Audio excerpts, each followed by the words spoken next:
Salut à tous, aujourd'hui on se retrouve pour une présentation des règles et une petite partie ou un bout de partie du jeu D6, donc qui est une sorte de course à l'extermination de monstres en fait, pour avoir le plus de points possible. Donc je vais vous présenter le mode solo, qui diffère un tout petit peu du mode compétitif, qui est le mode principal je pense. Le mode compétitif consiste à obtenir le plus de points de renommée grâce aux cartes prime, cartes bounty, avec le nombre de points qu'on récupère quand on réussit à avoir un monstre. Dans le mode solo, notre objectif c'est de remplir un tableau de chasse, donc 15 monstres différents, donc dans les différents types qui existent. Vraiment, c'est chaque type de monstre qu'on doit collectionner avant la limite de temps. La limite de temps est ici indiquée par cette roue. Donc, le jeu commence avec 4 tours maximum.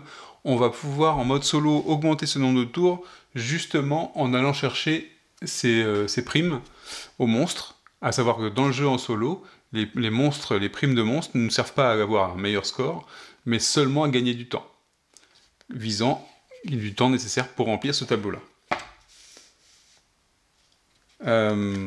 Donc une petite différence quand même avec le mode compétitif, qui lui vise clairement à avoir le plus de primes possible et à récupérer le plus de monstres possible. Autre différence, qui n'est peut-être pas en étude, mais c'est qu'en mode solo, on n'utilise normalement pas les cartes Heroic Quest qui sont ici, qui sont des cartes vous permettant de vous booster vous-même, de booster votre personnage, ou d'embêter vos camarades. C'est vraiment le jeu dans lequel le point sur lequel tourne le jeu, c'est de pouvoir embêter les autres, ralentir les autres, et s'améliorer soi-même. En mode solo, on n'utilise pas ça, on utilise des compétences qui sont aussi sur ce plateau ici. En fait, en mode compétitif, dès qu'on a fait un tour complet réussi, ce qu'on appelle un tour complet réussi de jeu, c'est qu'on a dépensé toutes nos actions. On s'est pas arrêté en cours de route sans pouvoir faire d'action. On pioche 2 cartes Heroic Quest, et on a une limite de main qui est fixée par notre personnage, par une des caractéristiques de notre personnage. On va voir ça ensuite. En mode solo, c'est pas le cas. On jette un D8, et vous voyez qu'on a jeté 3 marqueurs supplémentaires ici, qui sont les mêmes que les marqueurs de compétences qu'on voit ici sur la fiche de personnage. Ici, ça nous sert à avoir des compétences supplémentaires qu'on peut utiliser. Et en fin de tour, si on a dépensé nos 3 actions, donc si on a fait un tour successful, donc réussi dans la partie, on lance un D8 et en fonction du résultat, on place un petit marqueur sur les emplacements. On a le 3 maximum, et évidemment, on peut utiliser ces compétences supplémentaires comme celles qui sont sur notre fiche de personnage à n'importe quel moment de la partie. Donc voilà les principales différences, outre le fait que je joue tout seul et pas avec des compagnons, entre le mode solo et le mode compétitif. Donc finalement, le mode solo revient à faire une chasse aux monstres, mais ce qui est également un peu le cas du mode multi, puisqu'on veut avoir le plus de monstres, mais qui sont sur les primes. Il y aura peut-être autre subtilité du mode solo, on a un compagnon qui va nous apporter un avantage, donc on va revenir dessus en détail, sur la façon dont il arrive, et sur la façon dont on va pouvoir l'utiliser. Est-ce que j'ai oublié d'autres choses? Non. Je vais de toute façon vous expliquer les règles, et vous préciser quand c'est la même chose en multi ou pas. Après, normalement, à partir de ça, une fois ces choses-là indiquées, la mécanique devrait être la même. Peut-être le début, chaque tour, on a une petite variante de la règle multi, mais c'est tout, c'est très très léger. Voilà, donc on va entamer par la présentation du plateau joueur et le tirage du personnage, parce que évidemment dans D6, vu que ça reprend le concept du jeu de rôle à l'ancienne, on va dire, on va tirer un personnage avec très peu de caractéristiques, mais il a des caractéristiques, des compétences, et un petit portrait qui se trouve ici. Alors, le personnage, j'ai choisi de prendre le standy, et je vais le mettre à plat pour que ce soit plus visible sur le plateau, parce que debout, ça aurait été moins sympa. Les jetons monstres, c'est des jetons qui sont ronds, donc eux on les verra sur le plateau, il n'y a pas de souci. Voilà, ça vous les verrez. Et ensuite, sinon j'avais aussi la figurine qui représente l'archétype, donc qui était l'explorateur. Ah non, d'ailleurs j'ai pris le Slayer, je me suis trompé. De l'aventurier. Mais je pense que comme ça, c'était pas non plus extraordinaire, donc je sais pas, j'ai préféré prendre le Standees. Et voilà, d'ailleurs j'ai pris le plateau Slayer, donc c'est une des classes de personnages, j'aurais pu en prendre un autre. Je suis parti avec celui-là. Le personnage qu'on choisit à l'intérieur, on peut prendre n'importe lequel, ça n'a pas d'importance, il n'a pas de nom, il a un passé, mais on peut se le créer soi-même, il n'y a pas de problème. Au niveau du setup du plateau, on va faire comme en mode multi, on va placer, il me manque des choses ici sur mon plateau. Qu'est-ce qui se passe qu'il manque des choses? On va placer les éléments d'environnement sur le plateau de façon aléatoire. Donc ça veut dire quoi? Ça veut dire qu'ici, sur le plateau, on va présenter le plateau en même temps, on a différentes régions qui sont marquées, numérotées sur ce côté-là du plateau, parce qu'il y en a un autre derrière, mais ici, de 1 jusqu'à 10. Donc chaque zone est délimitée par des petits pointillés, des flèches pour savoir qu'on peut passer de l'une à l'autre. Donc ça veut dire qu'ici, je ne peux pas aller directement comme ça, il faut que je fasse le tour, ici. Une indication en gros en rouge qui indique le type de zone. Donc ici, on a le village, thick brush, arbor, north point, field, den, land, bay, pass, dead pass, wasteland, swamp.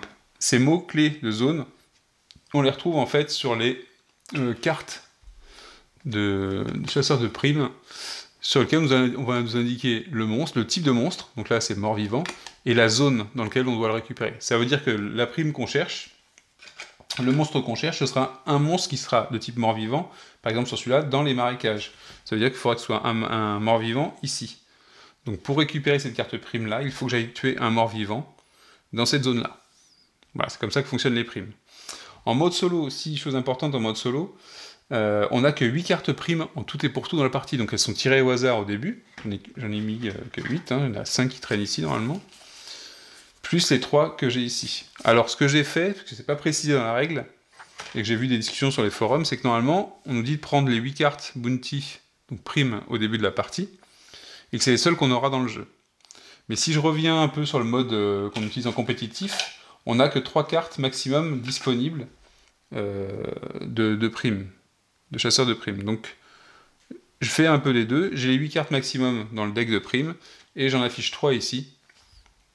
Et donc dès qu'il y en a une qui est récupérée, je la remplace. Comment ça fonctionne pour les primes et pour le gain de temps sur notre plateau? C'est qu'une fois que j'ai tué un monstre dans la bonne zone, je récupère la carte. Je récupère la carte sur mon personnage, par exemple ici. Et pour que ça puisse m'ajouter du temps sur ma partie, il faut que je ramène la prime au village. C'est une des actions qu'on a disponible au village.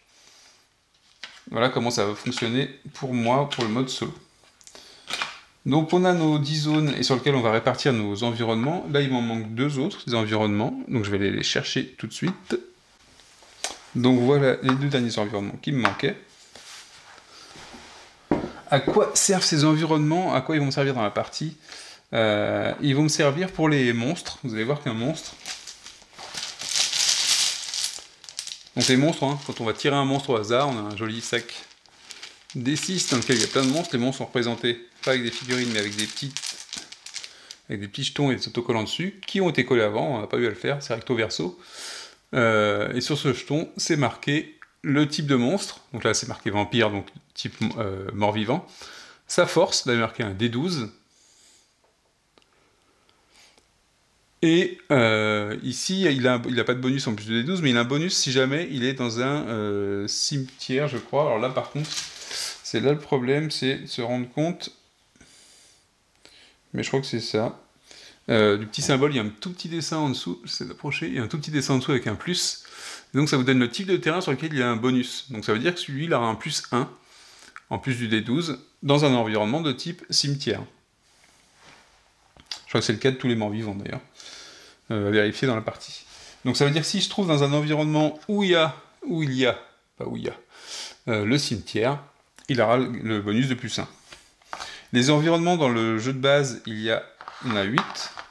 D'accord? Ça, ce sont des donjons. Un petit mur de donjon. Les collines, ça je sais pas si c'est la ferme ou autre chose, qui ressemble à une colline aussi. Le cimetière et la forêt.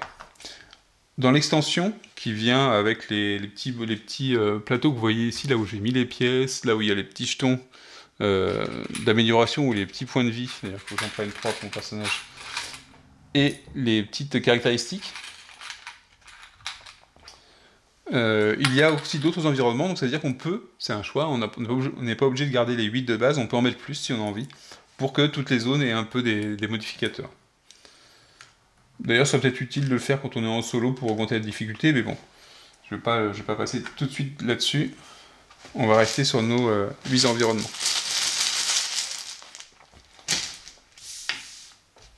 Qu'est-ce que je voulais dire d'autre? Donc le plateau, notre personnage commence dans le village, ce village. Dans le jeu, on va avoir droit à différentes actions. Donc les actions sont indiquées, comme vous pouvez le voir ici, sur des panneaux d'indication. Donc on en a ici. Alors celui-là, peut-être qu'on voit pas le haut de celui-là. Je l'ai un petit peu changé au niveau de la visu, parce que je les ai reculés. Ici, il y a marqué que je peux gagner une carte avantage en payant 2 pièces d'or. Et aussi, on nous rappelle qu'on gagne 2 cartes héroïques dans le cas du multi, en cas de tour à succès. Moi, j'aurai un D8 à lancer. Et ici, on a encore d'autres actions qu'on peut faire à n'importe quel moment dans votre tour, pendant un combat, pendant votre tour de jeu. C'est pas une action en tant que telle, donc on peut le faire tant qu'on peut la payer, on peut la faire. Donc ici, c'est 2 pièces d'or pour relancer un dé. On peut acheter de l'eau bénite, donc qui représente un D12 contre les morts vivants.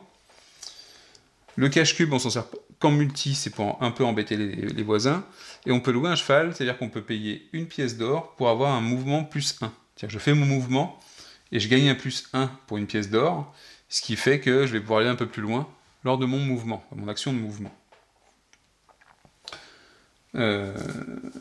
Donc si ça, ce sont les actions qui ne, entre guillemets, qui ne coûtent pas d'action, mais qui coûtent une ressource. Au village, par exemple, on peut s'entraîner pour augmenter une statistique, en payant 2 pièces d'or. On peut lancer un dé pour augmenter des statistiques en payant qu'une seule pièce d'or, donc là, il faut avoir la chance de pouvoir l'augmenter. On peut donc, en petit sac, un petit pack, c'est ce qui correspond à ce qu'on fait quand on ramène une prime au village. Normalement, on le fait automatiquement quand on rentre, on se décharge de toutes les primes, et on gagne les points qui sont indiqués sur les cartes en mode multi. En mode solo, on va évidemment augmenter le timer.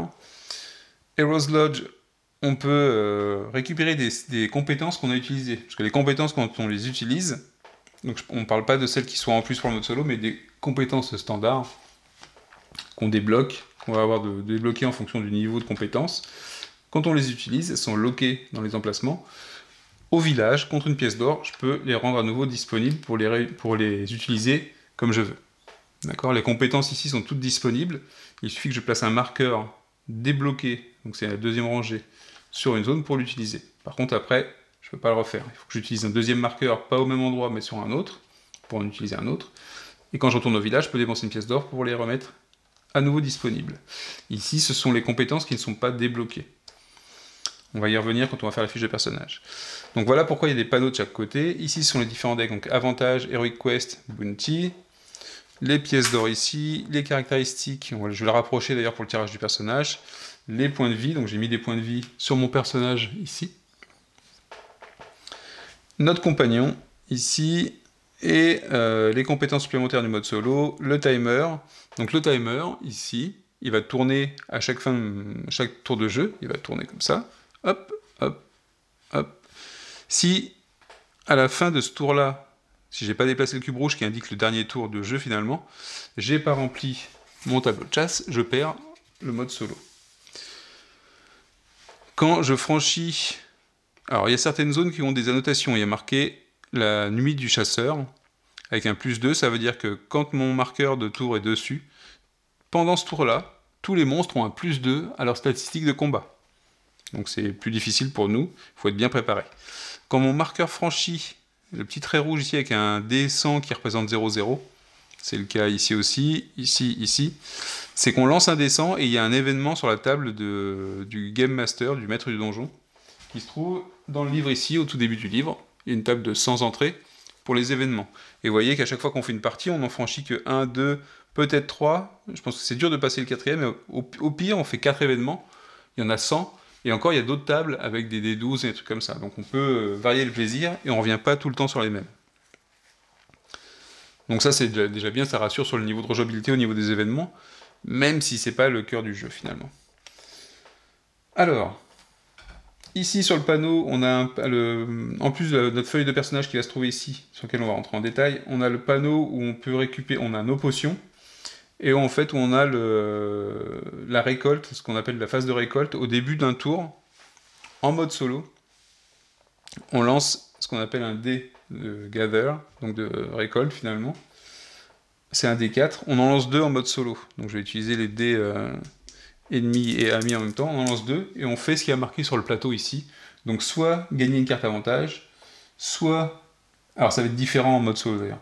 Soit gagner 2 pièces, soit un joker, c'est qu'on choisit ce qu'on fait, soit d'alchimie, qui permet de placer une bouteille vide, ce sont les 2 bouteilles que j'ai ici, des bouteilles de potions, de les placer sur une potion précise, qui aura un effet que je pourrai utiliser dans le jeu. Donc il y en a 6 différentes. Évidemment, quand j'ai utilisé une potion, elle revient dans les potions vides, parce que j'ai vidé la bouteille. Alors, ici, je dis que c'est différent en mode solo, c'est que en mode solo, le 1, ça nous permet d'utiliser notre compagnon, de le faire arriver dans notre case. Si jamais il est déjà avec nous dans notre zone, on gagne 2 pièces à la place. D'ailleurs, c'est marqué ici, à mon avis. Donc on le déploie si jamais il n'est pas déployé. Sinon, on peut le déplacer s'il n'est pas dans notre zone. Et s'il est déjà dans notre zone, on gagne 2 pièces. Le mouvement du compagnon, c'est qu'il va gagner un point dès qu'on fait une action. Donc une des 3 actions qu'on a disponibles ici. Notre compagnon peut nous suivre, peut se déplacer de 1 plutôt. Donc il peut être ailleurs que sur notre zone. Mais il peut se déplacer de 1 dès qu'on fait une action. Donc en fonction de son pouvoir, ça peut être utile de l'avoir avec nous ou pas. Donc voilà, et ici normalement on place les primes que l'on gagne. Donc moi je les mettrai à côté, je pense, c'est utile de les mettre là. Ici on a des emplacements pour les types de monstres. Ces types de monstres nous permettent de gagner des spécialités ou de transformer un monstre si on en veut un autre pour le tableau de chasse. Donc j'y reviendrai en détail quand j'en aurai besoin dans la partie. C'est un effet supplémentaire quand on récupère des monstres, et c'est différent pour chaque plateau de jeu. Ici, ce plateau est spécifique au mode solo. Il y a un petit point rouge qu'on voit pas forcément à la caméra, mais qui est à côté de marqué Gather Board. Il y a un petit point rouge, et c'est le plateau qu'on utilise en mode solo, on n'en utilise pas d'autres. Donc je suppose que les potions qui sont mises dessus sont prévues pour le mode solo. Première chose qu'on va faire, en début de partie, pour le mode solo en tout cas, en mode multi je ne me rappelle plus, mais on doit placer 4 monstres, et on place les environnements. Donc on va le faire tout de suite. Donc placer les environnements, c'est facile. Je vais les faire dans cet ordre-là. Hop. Le cimetière à la fin, les 3 comme ça au début. Je lance un D10 à chaque fois et je le place. Donc les forêts. 5, les forêts Father's Den. Donc sur la carte, vous avez plein de petites indications qui ne sont pas utiles du tout pour le jeu. C'est vraiment de l'ambiance. Donc je vous précise quand même. Parfois c'est marrant, parfois moins. Deuxième. 2 Harbor, Sweetwater Harbor, donc c'est le port de pêche là ici. 3 Amity Field. Ensuite on a des donjons. Donc en 1 il y a un donjon ici. Tu lances comme ça. Le deuxième donjon en 1, alors je ne vais pas le remettre au même endroit par contre. 7 de Westland. On ne peut pas avoir 2 fois le même environnement au même endroit, par contre je peux en avoir différents au même endroit. Je peux très bien avoir les forêts avec le donjon au même endroit. 5. Voilà, par exemple ici on aura le donjon et forêt. 2, et ici on aura le donjon et la colline, qu'on appellera le donjon de la colline. Et enfin le cimetière, 7, bah décidément, on aura le cimetière ici. Ce qui fait qu'on a plus de chances dans ces zones-là, Westland, Harbor, Field et Den, Father's Den, d'avoir des monstres qui auront des bonus, forcément, puisque ils auront plus de possibilités de gagner ce bonus. Ensuite, on tire 4 monstres. En mode solo, 4 monstres au hasard en début de partie. Donc en fait, je lance un dé pour savoir dans quelle zone il arrive. Et je tire un monstre. Donc là, en 8, Dead Path, on a un orc. Donc l'orc, un D8 plus 2. Donc ça, c'est son attaque de base. D8 plus 2. Et il a un gain quand il est avec les... je sais pas si c'est les collines ou les forêts d'ailleurs. On va dire que c'est les collines, on verra après en détail. Le petit bémol là-dessus, c'est que c'est vraiment tout petit. Avec mes vieux yeux, j'ai parfois du mal à distinguer. Ensuite, deuxième monstre. Encore en 8. Décidément. Attends, on va le faire rouler pour que ça change un peu la donne. 9, c'était super loin. Dans les marécages, qu'est-ce qu'on a? Dans les marécages, on a un loup-garou, D10 plus 1. Et lui... il a des bonus par rapport à cette zone-là. Je sais plus comment ça s'appelle d'ailleurs, ça. C'est une sorte de colline avec des barrières, donc on va dire des champs. Je vais reprendre ça pour vous l'expliquer après. 7, bon, on va rechanger. 7, on l'a pas encore fait, non. 7, on l'a pas encore fait. On a un squelette, ça tombe bien, cimetière, donjon, le squelette. Et là, le squelette, je sais que le petit symbole, c'est le cimetière, donc il a un D4 plus 2. Un D4 plus 2. Et il a un bonus dans le cimetière. Donc lui, il aura un D4 plus 3 quand il fera une attaque. Et le dernier, 5. Donc Father's Den. On se retrouve avec un Bone Banshee. Donc qui est une bête, qui a un D4 plus 1 quand il est dans les donjons. Donc lui, il aura le plus 1, il aura un D4 plus 1. Donc voilà nos monstres placés. On peut toujours tout de suite voir des trucs intéressants par rapport aux primes qui sont disponibles. Donc ici, une prime, vous avez un petit texte d'ambiance marrant généralement en tête ici. Le type de monstre, donc les rogues, donc en fait c'est les rogues les bleus. Donc vous voyez d'ailleurs, on représente les 3 types de monstres qui sont de type rogue dans la partie. Et l'endroit où si j'abasse ce type de monstre-là, je peux réclamer la prime. Donc ça tombe bien, parce que ici, le Bone Banshee est de type rogue, et qu'il est dans Father's Den, donc il est au bon endroit. Donc si je réussis à l'éliminer, donc si j'arrive jusqu'ici, j'arrive à l'éliminer, je pourrais réclamer cette prime-là. Ici, on a une prime dans les marécages, mais qui concerne les morts-vivants aussi. Et dans les marécages, pour l'instant, il n'y a qu'un loup-garou. Donc on n'est pas pour l'instant intéressé pour aller le chercher.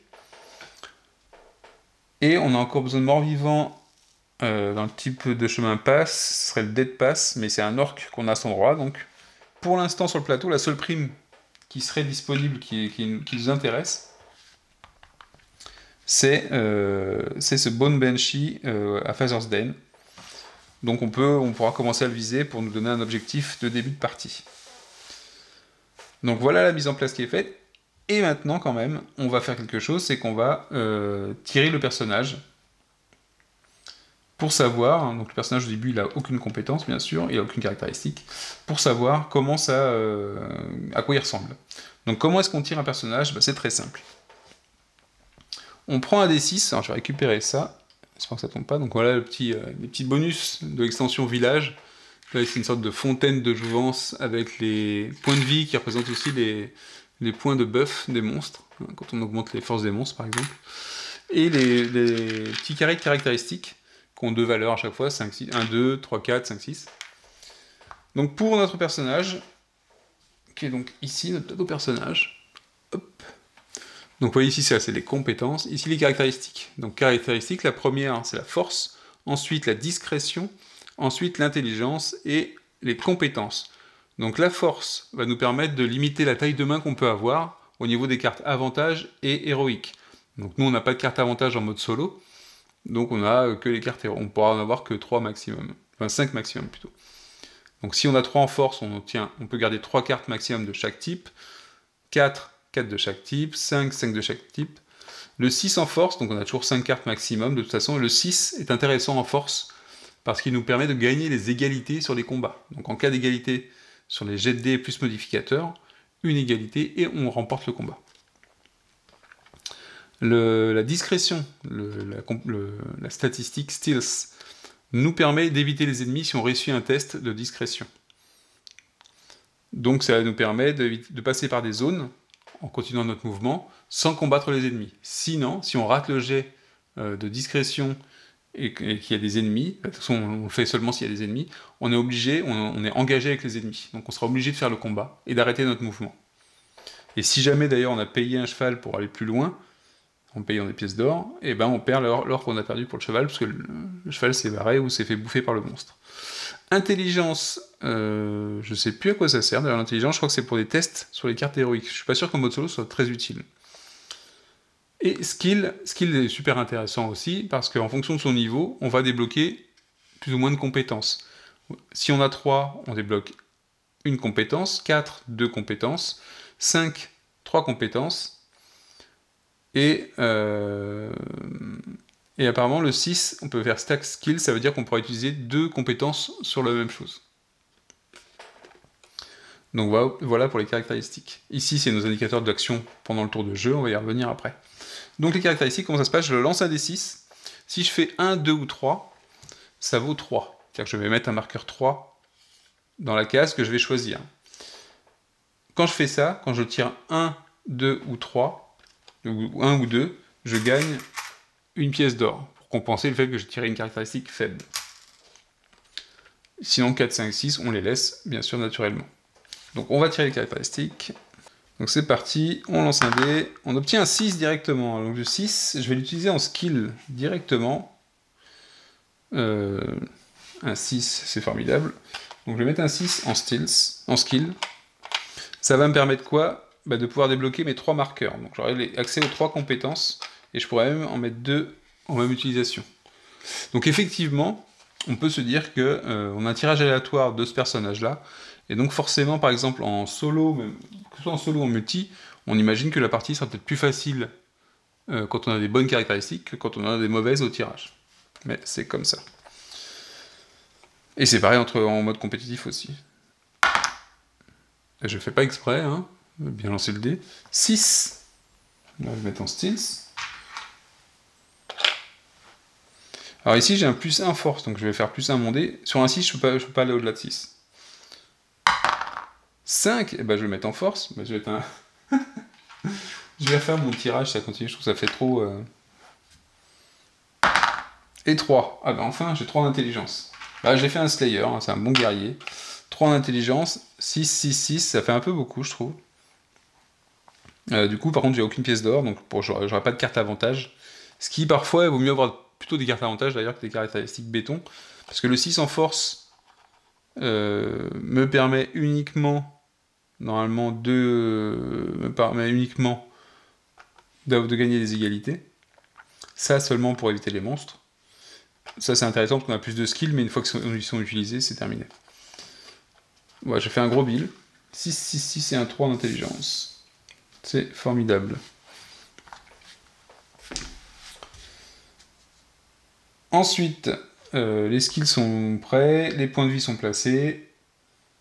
On peut commencer la partie. Alors comment ça se passe une partie? On commence par faire ce qu'on appelle la récolte. Je lance 2 dés, 4, et je fais ce qui est marqué dessus. Donc je fais ce qui est marqué dessus en fonction du plateau ici. Donc j'en ai 2, j'ai un 1 et un 2. Donc le 1, c'est pas la carte avantage qu'on gagne, c'est le compagnon qui peut venir dans ma zone. Donc je peux récupérer le compagnon dans ma zone. Donc il va venir directement dans le village avec moi. Et je vais vous expliquer ce que fait le compagnon ensuite. Et le 2 c'est gagner 2 pièces d'or, donc je gagne 2 pièces d'or.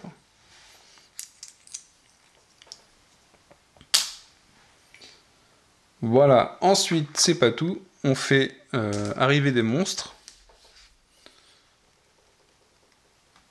Donc il me semble qu'on en fait arriver 1 ou 2, je sais plus. 6.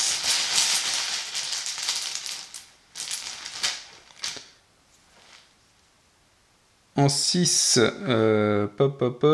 à North Point, on a un mort-vivant, une momie,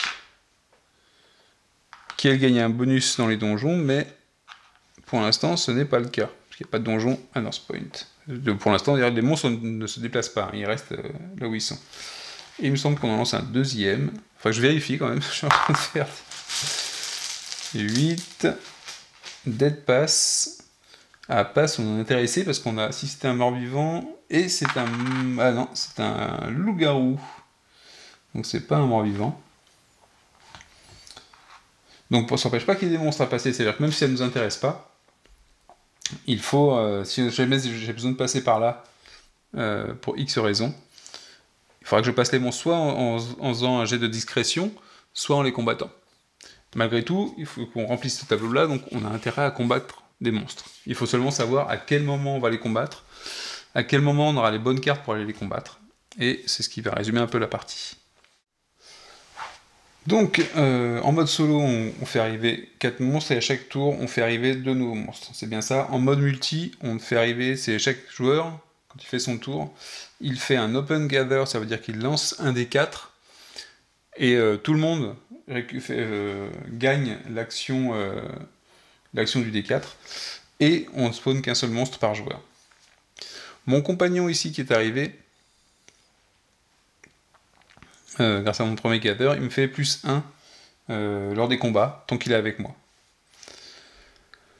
Comment se déroule le jeu? Donc on a ici sur notre marqueur un petit cube vert qui va nous préciser, on fait première action, deuxième action, troisième action.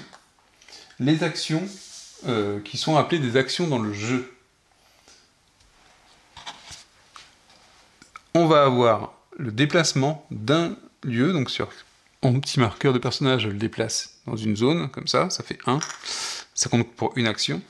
Gather, c'est exactement ce qu'on a fait en début de partie automatiquement 2 fois pour le mode solo, c'est une action.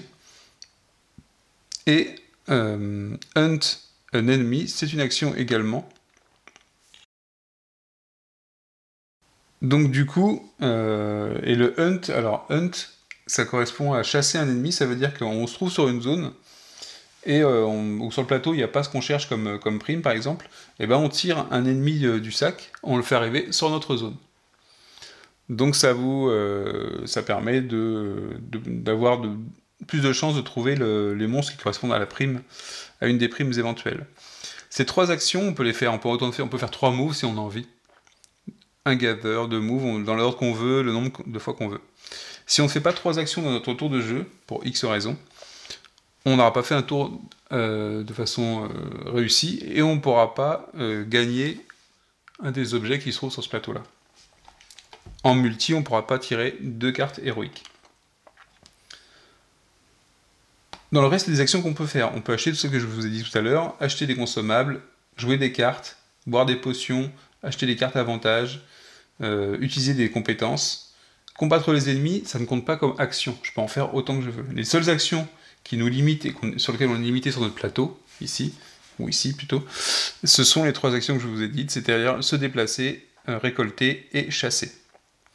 À la fin de notre tour, on remet le cube au début, on fait avancer le petit plateau ici, et on arrive pour un deuxième tour. Donc nous, on pense seulement à tirer le D8. Je vais peut-être mettre le D8 d'ailleurs sur le D, pour me rappeler qu'il faut que je le tire à chaque fois. Alors, donc on est parti. Ce qu'on va faire, c'est qu'on va essayer de viser... Ah si, il y a quelque chose d'autre que je voulais vous dire, je vais aller chercher dans le grand livre de D6, qui contient beaucoup de choses et très peu de règles finalement.